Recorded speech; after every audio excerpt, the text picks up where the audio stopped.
Bonjour à tous et bienvenue dans ce webinaire d'Altitude International Realty. Je suis donc Victor Pagès, le fondateur et dirigeant du cabinet, et aujourd'hui je vais faire un point de marché à la fois sur les États-Unis et sur le Canada. L'idée étant de donner des éléments et de la matière pour votre projet d'investissement en Amérique du Nord et mieux appréhender ces deux marchés. N'hésitez pas, avant que je commence, à poser vos questions en live. On pourra y répondre également par le chat. Donc, pour présenter ce webinaire, je vais faire assez simple. Je vais vous représenter un petit peu la société, ce qu'on propose, et puis ensuite passer pays par pays en commençant par les États-Unis. Alors, Altitude International Realty, donc c'est un cabinet de conseil en investissement immobilier à l'étranger qui a été créé en 2011 et qui aujourd'hui propose une gamme de produits assez variée puisque historiquement on a essentiellement proposé des investissements locatifs, mais depuis on a évolué et nous proposons également aujourd'hui des produits de résidence de type résidence secondaire ainsi que des résidences principales pour nos investisseurs qui viennent s'installer aux États-Unis ou au Canada. Et plus récemment, des produits de co-investissement, c'est-à-dire qu'on va regrouper quelques investisseurs pour, par exemple, aller acheter, comme ça a été le cas récemment, un immeuble à New York, une résidence d'appartement à Dallas, ce type de projet. Qui généralement se font à plusieurs de par leur taille. Quelques chiffres, plus de 300 transactions depuis la naissance du cabinet.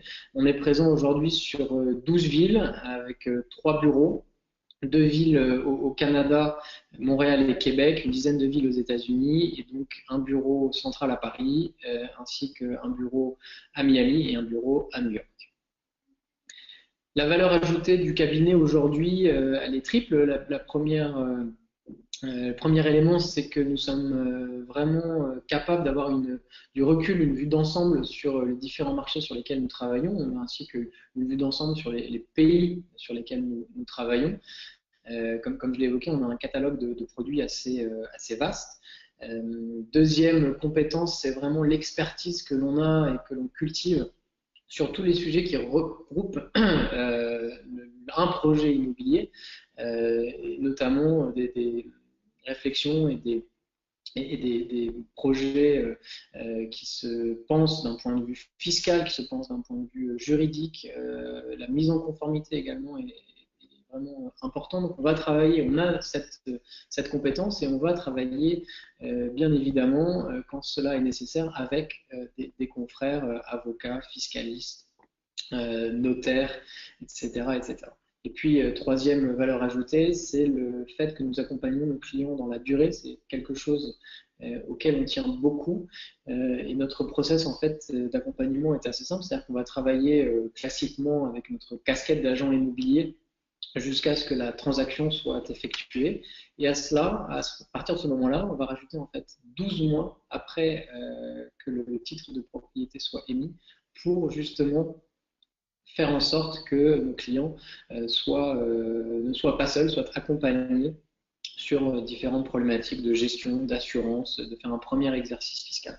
Voilà, donc c'est vraiment la valeur ou les valeurs ajoutées du cabinet Altitude Realty.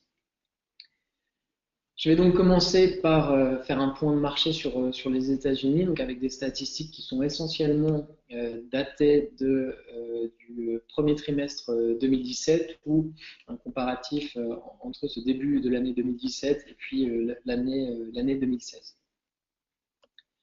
Premier sujet à évoquer quand on parle du marché immobilier, c'est aussi de parler de l'économie dans laquelle le marché est présent. Et aujourd'hui, sur les États-Unis, on est sans aucun doute dans une économie dynamique. On a des prévisions de croissance qui sont élevées, en tout cas plus élevées qu'en Europe, 2,3% de croissance du PIB qui est prévu pour l'année 2017.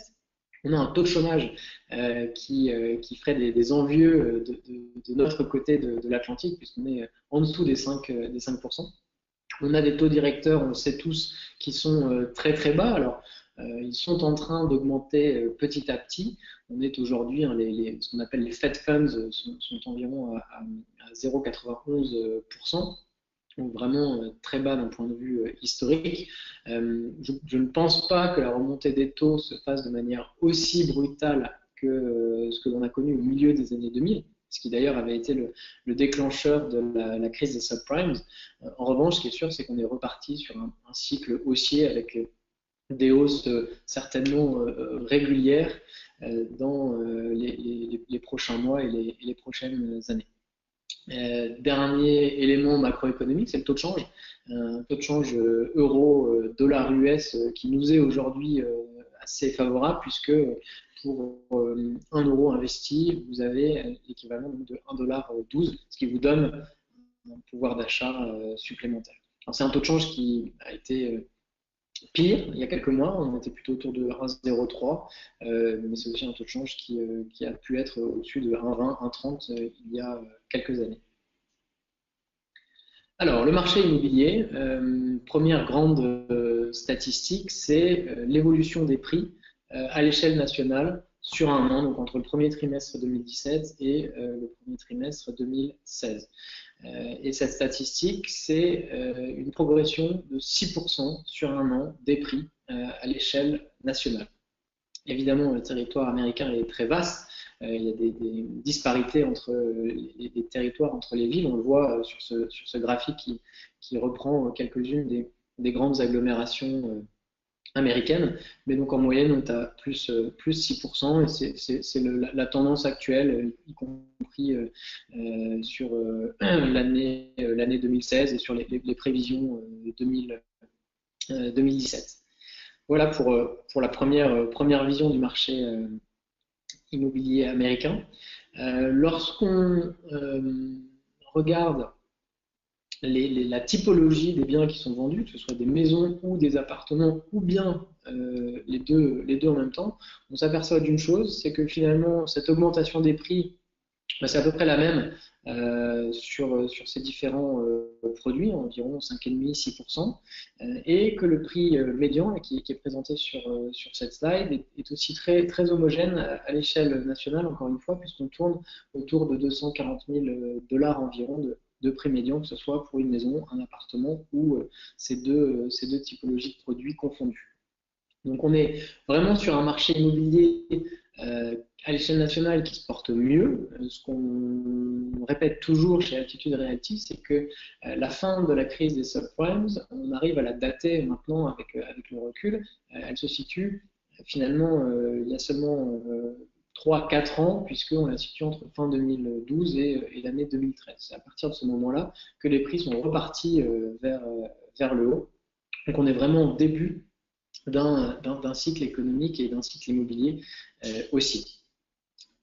Dernière statistique à l'échelle nationale, 21%, c'est le nombre de transactions qui ont été réglées comptant avril 2017. Donc c'est un chiffre qui est quand même relativement important à l'échelle d'un pays, l'immobilier étant traditionnellement financé. Donc ça prouve que l'on est en sortie de crise, en rebond, mais qu'on n'est pas tout à fait revenu à un marché normé, ou en tout cas plus proche de son fonctionnement, de ses statistiques historiques. On va maintenant faire deux focus sur deux zones qui sont à la fois très différentes et en même temps représentatives des États-Unis. On va parler de la Floride et puis ensuite on parlera de la région de New York. Si on regarde ce graphique, on s'aperçoit qu'en Floride, sur l'année 2007, cette fois, on a connu une augmentation des prix de quasiment 10%. C'est vraiment un facteur de hausse important. C'est parmi les hausses les plus élevées à l'échelle du pays. Une autre statistique intéressante, c'est celle là encore, des transactions qui sont réalisées comptant. 60% des transactions qui ont été réalisées en Floride sur les 12 derniers mois ont été payées cash, beaucoup par des étrangers, beaucoup par des Sud-Américains. Donc c'est vraiment quelque chose qui qui méritent d'être remontées. Et puis la part des transactions par des étrangers qui est également assez élevée, qui est probablement là aussi parmi dans les proportions les plus élevées à l'échelle des États-Unis. Et puis pour terminer sur la Floride, en faisant un focus un peu plus précis sur la région de Miami, hein, qui est souvent la plus connue, dont on parle le plus. Aujourd'hui à Miami, en tout cas Miami Beach, qui est la zone qui représente assez bien la ville, en tout cas le quartier. On est quasiment à 1 million de dollars de prix moyen, avec une négociabilité qui est finalement assez faible, et un loyer moyen qui, on va le voir dans un instant, n'est pas au niveau des loyers de New York, mais enfin qui dépasse maintenant les 2200 dollars par mois. Donc voilà ce qu'on peut dire sur la Floride, et la synthèse, c'est le titre résume assez bien, c'est qu'on a un état de Floride et surtout le marché immobilier en Floride qui est toujours très attractif. Bien sûr, les prix ont remonté, on voit, en prenant quasiment 10% par an, on est en train de rattraper les niveaux qu'on a connus au milieu des années 2000. On verra que ce n'est pas encore tout à fait le cas, parce que les prix avaient vraiment plongé entre 2007 et 2012, mais on continue de voir ce marché qui se renforce, qui peut se tendre ici et là sur certains segments, sur le segment un peu de luxe parfois, c'est un petit peu plus tendu, et puis une demande locative qui est très présente. New York, je dirais que là on passe un petit peu dans une autre catégorie, hein, une autre ligue presque, puisqu'on est sur des prix moyens qui sont le double de ce qu'on avait là à l'instant sur Miami Beach, plus de 2 millions de dollars sur Manhattan, quasiment 1 million de dollars sur Brooklyn. Donc on est vraiment sur une dynamique qui continue, et sur tous les segments. Et finalement presque plus aujourd'hui sur le luxe. Alors, le luxe a beaucoup de définitions en termes de prix, à partir de quand ça commence. On n'a pas tous les mêmes repères, mais enfin, aujourd'hui, quand on prend les produits qui sont supérieurs à quelques millions de dollars, on va dire 5, le prix moyen, c'est quasiment aujourd'hui 9 500 000 dollars. Donc on est vraiment dans un marché haut de gamme, notamment à Manhattan, et un marché qui se porte très bien, puisque on voit ici l'augmentation des prix est supérieure à l'augmentation moyenne de tous les produits vendus sur la zone. Donc on a des acheteurs qui ont de plus en plus d'argent et avec une compétition de plus en plus intense sur ce segment. Côté location, une augmentation progressive également des prix de location moyens, que ce soit à Manhattan ou à Brooklyn, puisqu'on est plus de 4 200 dollars sur Manhattan, plus de 3 100 dollars sur Brooklyn. Donc il y a à la fois une vraie demande et puis des prix de location qui suivent progressivement les prix des transactions. Et puis, dernier élément, c'est la négociabilité, notamment à Manhattan, qui est très faible, encore plus faible que la Floride. Cela étant dit, là, on vient de parler de ce marché qui va mieux, qui est dynamique sur certaines zones, notamment la Floride, New York, mais aussi la Géorgie, le Texas, qui est aujourd'hui en plein boom, à la fois économique et immobilier. Mais quand on analyse le marché d'un point de vue historique, on s'aperçoit d'une chose, c'est que la crise ayant frappé tellement fort sur les prix de l'immobilier que nous sommes encore aujourd'hui en dessous des prix que on pouvait constater au milieu des années 2000 lorsque la crise a éclaté. C'est tout l'objectif de ce graphique qui compare plus, je dirais à titre de curiosité, les courbes américaines sur les 10 et les 20 plus grandes agglomérations, et puis la courbe des prix à Paris. Mais on voit, si on prend, donc c'est l'indice Case-Shiller, qui est la référence côté américain sur ces courbes. Si on prend les indices entre aujourd'hui début 2017 et donc le milieu des années 2000, 2005, 2006, on s'aperçoit qu'il y a encore une décote de l'ordre de 10% à l'échelle nationale. Et quand on creuse, évidemment, ces décotes ne sont pas les mêmes selon les zones. Et quand on fait un focus sur la Floride, on s'aperçoit que là, la décote, le potentiel de hausse, il est de l'ordre de 25%. Aujourd'hui, oui, il y a encore un rattrapage qui n'est pas complètement terminé pour finalement définitivement rentrer dans un autre cycle qui verra très certainement les valeurs dépasser celles que l'on a connues il y a une bonne dizaine d'années. Dernière statistique ici, ce sont les saisies immobilières. C'est une statistique qu'on a tous beaucoup suivie pendant un certain nombre d'années. Aujourd'hui, on est encore au-dessus de la moyenne historique. On est en 2016 et puis le rythme de 2017 se situe entre 800 et 800 000 et 1 million de saisies immobilières. Donc ça fait beaucoup, on est très loin des 2 à 3 millions de saisies immobilières annuelles que le pays a connues dans les années 2010-2011 par exemple. Mais ça reste encore un chiffre important, et ce qui explique encore tout le potentiel de hausse de ce marché. Et donc justement, pour terminer, un potentiel pour beaucoup de raisons qu'on vient d'évoquer, mais aussi d'autres raisons plus démographiques, comme on voit ici sur la gauche, avec de plus en plus de foyers, une démographie qui reste très dynamique, à la fois interne comme externe, un parc de logements neufs qui n'a pas forcément suivi la demande, beaucoup de projets d'infrastructures comme en Floride avec le train entre Orlando et Miami, beaucoup de projets aéroportuaires ou d'infrastructures routières au Texas par exemple. Donc il y a des projets qui n'ont pas du tout attendu le nouveau président des États-Unis pour être lancé, cela étant dit. Donc beaucoup de choses qui se passent et qui ont par la force des choses, mais presque mécaniquement, un effet sur l'immobilier, que ce soit la demande locative, la demande de construction, etc.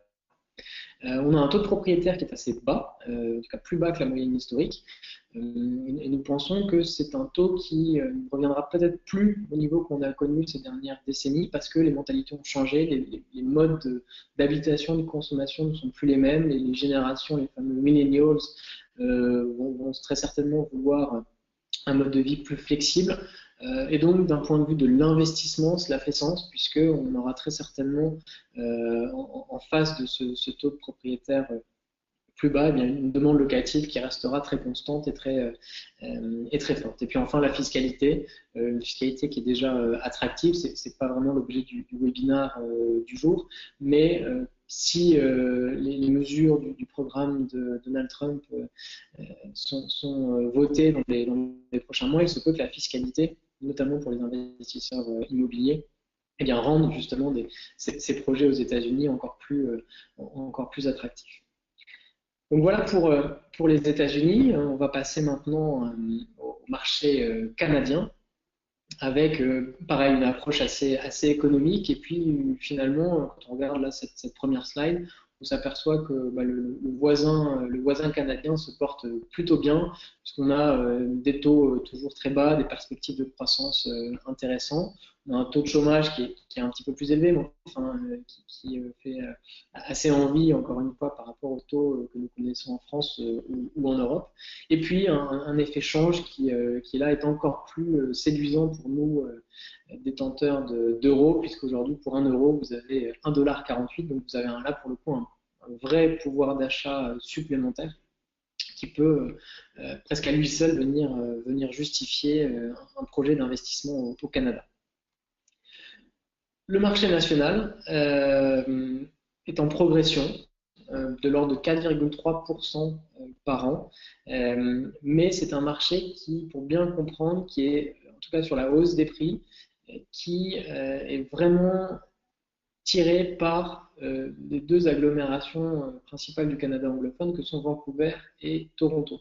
Toronto, capitale économique. Et on voit vraiment un effet dément sur ces agglomérations et avec un boom du prix de l'immobilier qui a pas pris les gens de court, mais qui surprend année après année, malgré des mises en chantier importantes, hein, plus de 200 000 mises en chantier par an. En tout cas, c'est le rythme sur lequel nous sommes à mai 2017, et une proportion d'investisseurs étrangers, notamment dans ces deux grandes agglomérations, qui est importante, de l'ordre de 5 à 10%. Donc on est vraiment tiré par Montréal, par Vancouver et Toronto à l'échelle nationale. Ce sont des marchés qui peuvent se tendre, et donc on voit notamment là, qu'en mai, il y a eu une baisse du nombre des ventes parce que les acheteurs sont de plus en plus nombreux sur ces deux grandes agglomérations et qu'il y a de moins en moins de produits à vendre. Mais ce qui est encore plus intéressant à analyser quand on regarde l'ensemble du Canada, c'est la différence qui existe entre les prix moyens dans les agglomérations du Canada anglophone, et notamment Toronto et Vancouver, par rapport au prix des agglomérations de la province du Québec, donc Montréal et la ville de Québec. Et là, on s'aperçoit que les prix au Québec, sur ces deux villes, sont 2 à 3 fois moins chers que Toronto ou Vancouver, et sont même moins chers que la moyenne nationale du Canada. Et donc, nous pensons qu'il y aura très certainement un mécanisme de rattrapage entre ces différentes provinces et ces différentes agglomérations. Pourquoi? Parce que les prix sont presque anormalement bas par rapport à la moyenne nationale au Québec, parce que à Vancouver, on vient de connaître la mise en place d'une taxe spéciale pour les investisseurs étrangers. Les autorités ont été un peu sous pression et ont essayé de réguler de cette façon le marché immobilier. On en a parlé pour Toronto, ce n'est pas encore mis en place. C'est pas du tout quelque chose, on va le voir dans un instant, qui est envisagé au Québec, parce que finalement, il y a encore très peu d'investisseurs étrangers. Mais en tout cas, on pense encore une fois que les prix dans la province du Québec devraient mécaniquement progresser dans les années à venir. Deux focus pour terminer. Le premier, donc, sur Montréal, qui vraiment renforce son attractivité économique, parce que c'est une agglomération qui se développe beaucoup. Beaucoup de sociétés viennent s'y implanter, beaucoup de productions cinématographiques viennent effectuer leur tournage. Ça reste très près des États-Unis, on est à 1 heure de vol de New York. Donc il y a une vraie attractivité et un vrai développement du territoire à et autour de Montréal. On a un prix moyen aujourd'hui qui est de l'ordre de 368 000 $ canadiens et une hausse des prix qui est de l'ordre de 4,4%. Ça, c'est les chiffres sur le premier trimestre 2017. Donc ce n'est évidemment pas tout à fait au niveau du voisin américain, mais enfin c'est quand même une progression sensible.